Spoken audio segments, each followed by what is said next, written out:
I believe that justice matters and human rights matter. We cannot build a democratic society without it. And my uncle, who is 26, and we grew up as a brother and sister because of the small age difference between us. He was a soldier in the National Guard of Ukraine. I remember the time when he used to call me every night. He wasn't really sure that he would get up the next day because the shelling started every night and kept on going till the morning. He didn't share his story even with his mother, but I knew that, and I thought that if I can do it like this, then I should do it, because there are lots of people like him. The coalition Justice for Peace in Donbas was established at the end of 2014 by 17 NGOs, most of which still work in Donbas, in eastern Ukraine. We cover different topics that can be the forced disappearance, places of illegal detention and the detention itself, sexual violence and gender-based violence, the loss of property due to the conflict, and involvement of children in illegal armed groups. Within the coalition, we also have organizations which can provide not only legal aid, but also humanitarian aid or psychological help. So we try to really cover it not only for the documentation, but also to help the person. And we claim that we collect stories from both sides.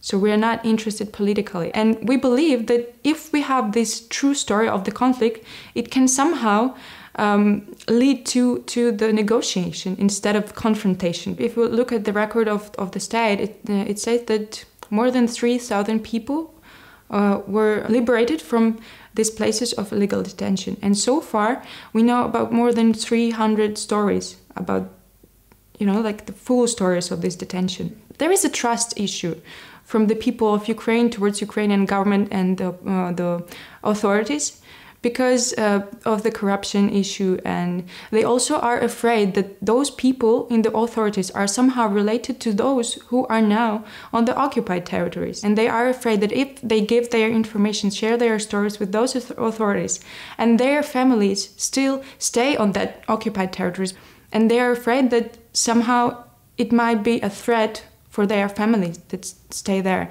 And we as NGOs, we're not interested in just, giving this information out. And if the person says, no, I don't want to give this information to Ukrainian authorities or to courts, we don't give it to them, even if they request us. And we also have different levels of digital security so that no one can access the data, and it's also kept on the secured server. In order to access it, you need to write different steps, like 10 steps, to really get to the information. So we try to make it really, really secure. The last story that has shocked me a lot is of a woman whose husband was a coal miner, and he was stopped at one of those checkpoints. They thought that he somehow related to shootings, and they kept him in detention for like 3 days. And they kept on torturing him. And till now, he has lots of problems with his health, and the state doesn't help him. And they don't get any kind of compensations. And so now we are really willing to provide them legal assistance so that somehow they get this help from the state. And of course, this story has to be considered by the courts, because people just can't get away with it.